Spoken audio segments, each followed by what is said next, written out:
لتكاد وشكون لو بيرسوناج برينسيبال ولا لان دي بيرسوناج ان شاء الله بركه مش نضال السعدي ان شاء الله في الدين من نضال السعدي خدمه في المكان نضال السعدي والله التنوير نضال السعدي.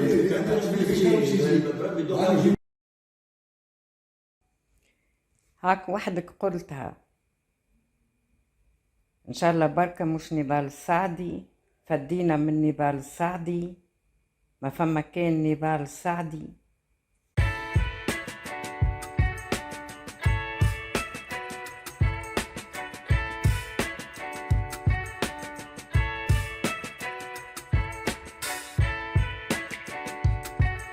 السلام عليكم ورحمة الله وبركاته.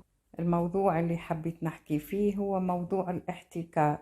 احتكار فنانين قاعدين نشوفوا فيهم كل عام في رمضان، والشيء هذا بصراحة اقطع خبزة برشا فنانين موهوبين، فنانين عندهم كفاءة كبيرة، نساوهم المخرجين وقعدوا يعتمدوا على فنانين بصراحة معناه أصبحوا مملين نظرا لكثرة التكرار اللي قاعدين نشوفوا فيه، وخاصة نضال السعدي. ممكن ياسين بن قمرة أهون شوية لأنه شفناه في أعمال يعني مع مخرجين آخرين متنوع في أدواره، بينما نضال السعدي حصروه في دور البطل معناها القوي اللي الباندي، قاعد يكرر في نفسه، ما فماش حاجة جديدة، وهذا يخلق روتين ومعناه واحد يمل. مفروض كما واحد كما سامي الفهري كبش فيه بيديه وبساقيهم، وكذلك معناه سوسن الجمني كبشتوا في ياسين وفي نضال، وفي بعضكم انا ناخو ياسين وانت تاخو نضال، انت تاخو ياسين وانا ناخو نضال، وهذه معناها طريقة خايبة على الاخر. عنا علاش ما نعطيوش الفرصة؟ باهي عندكم الحق معناها ما تحبوش تقطعونهم خبزتهم لما حالة اعطيهم ادوار ثانوية، خليوا البطولة للعباد اخرين عندهم امتيازات وعندهم معناها خبرة وفي المسرح. عنا برشا ممثلين معناها علاش مواهب مدفونة، علاش ما نعطيوهاش فرصة البطولة؟ احنا مادامنا ما عندناش شركات انتاج ومانيش قاعدين مثلا مقارنة بمصر تعمل لك في رمضان تعمل لك توصل بالمئات مسلسل، احنا المخرجين شويه كعبتين وكعبه والانتاج معناها قله ضئيله، ميسالش كي كل مره نجيبوا وجه معناها موهوب. علاش نقعدوا الممثل نقعدوا نكرروا فيه ونعاودوا؟ تو مثلا كيما سعد بن مالك، هو ما شاء الله عليه معناها مالك بن سعد العفو، ما شاء الله عليه معناها ممثل تحفون تبارك الله عليه، اما ميسالش كي المره الجايه معناها المره دي تجيبوا في بلاصتو واحد اخر خليه ياخذ حظه. تو مثلا كيما مسلسل المايسترو ما شاء الله معناها طاقات ابداع، معناها كي تتفرج فيهم تقول ولاد صغار تقول محترفين. علاش ما السنه مثلا في بلاصه مالك بن سعد تجيبوا واحد منهم؟ بالطبيعة الكلام هذا موجه لسامي الفهري اللي يكرر في نفس الممثلين. ميسالش كي تعطي فرصة، اعطي فرصة للناس، خلي تخدم مع الرواحة وخلي توري موهبتها. قاعدة نشوف فيك يا اما تكرر نفس الممثل والا تمشي للانستغرام والتيك توك تجيب من غادي في ناس مع لا علاقة لهم بالتمثيل. انت شخص تعتمد على الشكل، معناه يعطيك طفلة مزيانة وكا وحتى كعبة ليه في التمثيل نورمال كيف تجيبها. العمل ما ينجحش بالطريقة هذيك.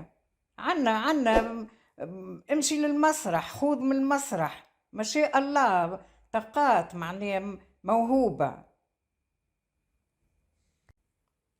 وباش نعطيو كل حد حقه، ما ننكروش اللي فما مواهب صحيح معناها ما درسوش التمثيل، في الانستغرام، في التيك توك، على اليوتيوب. انما انا بالنسبه لي انا قاعده نشوف فيك يا سامي الفهري، انت هذا الكل ما يهمكش المواهب، انت يهمك الشكل، لانك في الاعمال متاعك تعتمد برشا على الاباحه. وان شاء الله المره هذه في رمضان يكون العمل مستوى نظيف، مش كما شفناه عملناه في براءه. فما معناه لقطات ماهيش متاع عائله الحقيقه تحشم. اللقطات اللي مثلتهم الطفلة فاطمة برتكيس، ولا ما نعرفش بالضبط برتقيس اسمها، هذيك معناها ماهيش مقنعة ولا علاقة لها بالتمثيل، لأنها شوية هكا ضاوية وشكلها محبب، قبلتها. أما هي لا علاقة لها بالتمثيل. اللي يهم في المسلسل وفي العمل كونه إنسان يقنعك. اما كيف ما قلت لك انت اللي يهمك معناه الجسد والشكل، ولانك يعني ياسر نزيد نعاودها لك معناه شخص تدخل ديما اللقطات الاباحيه واللقطات اللي تحشم وما هيش متاع عائله. انا يعني من المستحسن تخدم في السينما خير، هاكا عندك الحريه المطلقه تحطهم حتى عرية مره واحده. المخرج الوحيد اللي نقدم له تحياتي هو سي عبد الحميد بوشناق، لأنه صراحة عنده أخلاق عالية ويحترم ويقدر الفنانين والممثلين خاصة القدم، وديما يتفكرهم في أعماله. نوجه له تحية كبيرة برشا، لأنه هذاك هو الفنان بالرسمي والمخرج بالرسمي اللي يلزمه يعترف بالأعمال القيمة وبأعمال الفنانين الكبار ويتذكرهم. وعلى فكرة باش نزيد معناتها نوضح لكم اللي وقت اللي وجهت كلامي لسامي الفهري، سامحوني حتى طولت عليكم وقلت له معناها حاول باش تجيب شوية ناس من المسرح. مثلا مسلسل عبد الحميد بوشناق في اللي عملوه متاع خليني نسيت انا لا اله الا الله محمد رسول الله، النوبة. الجزء الثاني كان باش يمثل فيه لطفي العبدلي. لطفي العبدلي اعتذر، جاب فنان من المسرح نسيت اسمه، ما نذكروش، اما حقيقة ابدع معناها مبدعين، جماعة المسرح مبدعين، ما نعرفش علاش ما يتذكروهمش. ابداع، ممكن لو كان لطفي العبدلي يمثل ما يمثلوش كيف هو الدور.